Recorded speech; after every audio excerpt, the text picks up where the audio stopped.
righty, Drew, through 2 games, Kyle Pitts has not exactly lived up to his draft ADP.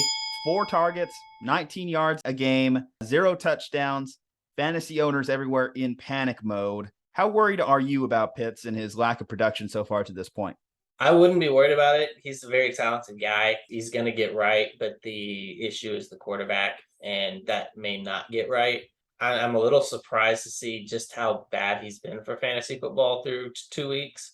I hope it gets better. Drake London has been doing okay, but the volume in that offense just has not been great, which doesn't signal that things are going to get a whole lot better. I think a lot of people were comparing Marcus Mariota's year with Delaney Walker back in Tennessee in relation to Kyle Pitts. In terms of scheming and in terms of coaching, here's what Arthur Smith had to say about the situation.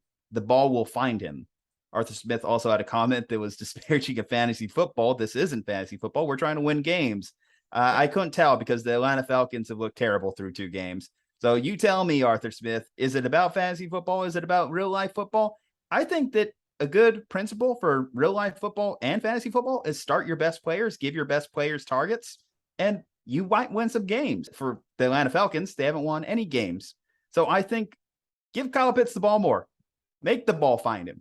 Don't just say the ball will find him. The ball will find him. Make the ball find Kyle Pitts, and I think that you'll be rewarded for it, and fantasy owners certainly will be rewarded for it.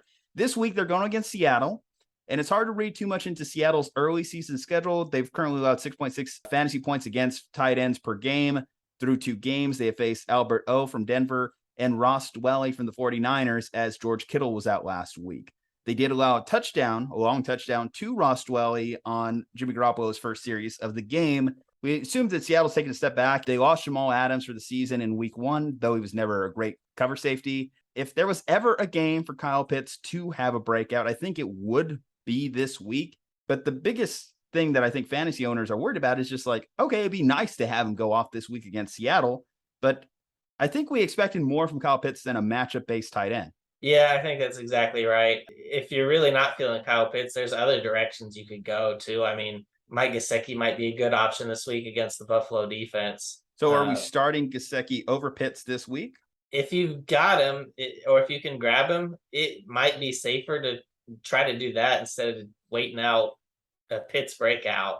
And to elaborate on that one a little bit more, the reason we're name dropping Mike Gesicki, although they're playing the Buffalo Bills, both Micah Hyde and Poyer are out. If there was ever a time for Gesicki to be a potential play, I think it would be that, given the middle of the field is going to be a little bit more open for Tua this week. Pete Carroll, Seattle, we'll see what their game plan is against Kyle Pitts. I mean, Drake London, him receiving 12 targets last week, has to make his owners certainly happy and interested at the prospect of starting him. The problem is if you draft the Kyle Pitts, then you put so much investment in him that it's kind of like hard to take him out of your lineup. I think that's one of the big things that fantasy owners struggle with early in the season of when do I cut the cord on a guy, even though he's been hurting me. How much do you think he'd really benefit from Desmond Ridder entering this lineup? I don't know that it's going to help a whole lot. I think you're going to see the offense run pretty much the same way. I don't think you're going to see a big increase in the passing volume. So if you see a trade out there that can improve your roster, is Kyle Pitts a name you're willing to separate yourself from? I think that he might be a good guy to try to see what you can get for him. See if you can get somebody to bite that may still see the value in what he can bring.